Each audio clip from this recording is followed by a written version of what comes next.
Okay, this is part one of a two-part video that I'm making to help people understand AutoPunch.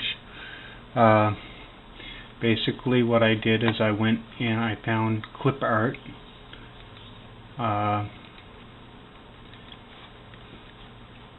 SpongeBob, and this is at disneyclips.com, images, and it also has a please read the terms of use, which I've read that, and basically it says that I can use these images as long as I do not make a profit from them.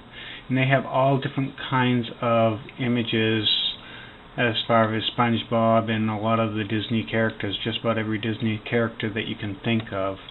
From there I opened it up large and I saved it as, and it saves as a BMP image or a GIF image, and I wanted it to be saved as a JPEG, so I opened up another program that I have, which is MGI Photo Suites. Any photo editing program you can do this with is you just open it up with that, and then you go to Files and you save it as, and you save it as a JPEG or any other kind of file that you need it to be saved as. Since I need a JPEG, I saved it as a JPEG. So from there I have it in here.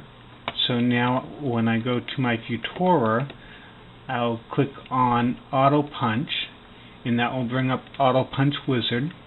I'll click Next, select Image, and it'll have the BMP and the JPEG. I prefer the JPEG, so I click on the JPEG, and I'll click Next, and I'll click Next again because I don't need it cropped. And then it comes up in centimeters. I want to work in inches, so I switch it to inches. And I want to use my large hoop, so I'll put it a 4.5 for the width, and the height is automatically adjusted, which I'll click Next. Now this is your colors. Reduce colors automatically or reduce colors to, and you can pick the amount. I do the reduce colors to. 10 is suggested, so I go to suggest, and it'll pop up the colors. I'll have two different blues, which I have, black, which is throughout the design, a brown, olive green color, a yellow, a white, and a red, and a couple of grays. It's not going to stitch out the background gray because I'm not going to set it up to do that. You can do that, but I'm not going to in this design. Click Next. I usually keep it right where it's at, a narrower stitch, and click Next again, and it's simplifying the image automatically, so it's turning it into a embroidery design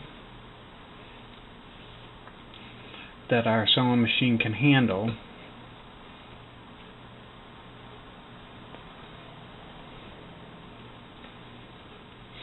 And from there it shows you a picture of SpongeBob on his skateboard, and if I click on the different blocks, I can click on the different blocks and it actually will show up on the smaller image which block is what, and I can go down through the blocks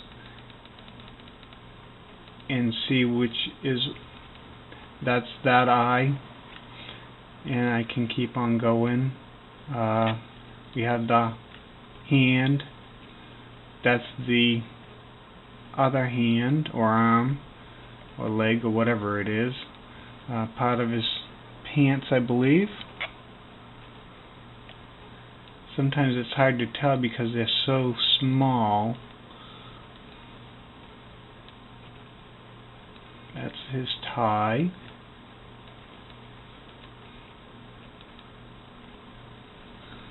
Got some grays in there, those around the wheels and stuff, and then his skateboard, and a couple other blue little marks which are hard to see on that, and then all of the outlines around SpongeBob and his skateboard So it's all there.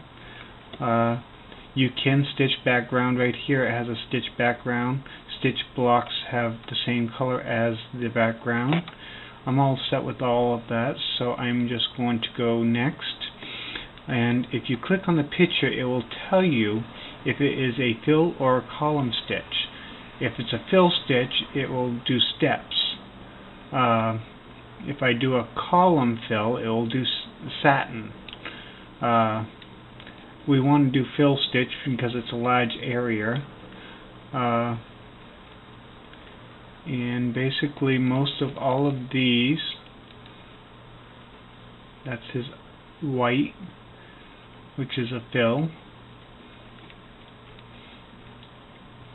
But once you get down to the black, those should be satin. Those should be column fills, and it automatically does it manually.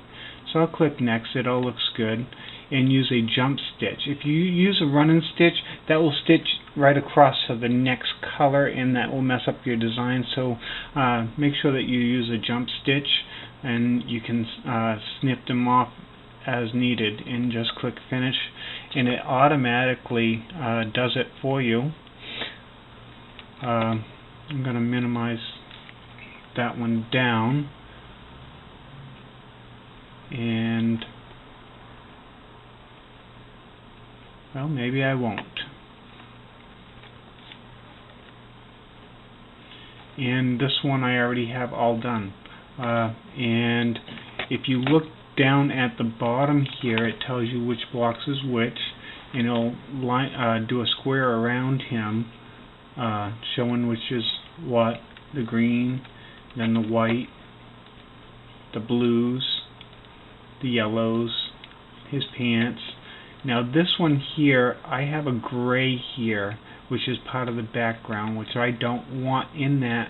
So by me going through these and seeing what they are, I could tell that I don't need that block, so I'll delete that block, and it will come up empty there and behind his leg. And these are the gray on the wheels, which I do want, the board, and then all of the black outline around him. And basically it's done. So from there you just go to stitch and send block, and your machine has already been set up to go and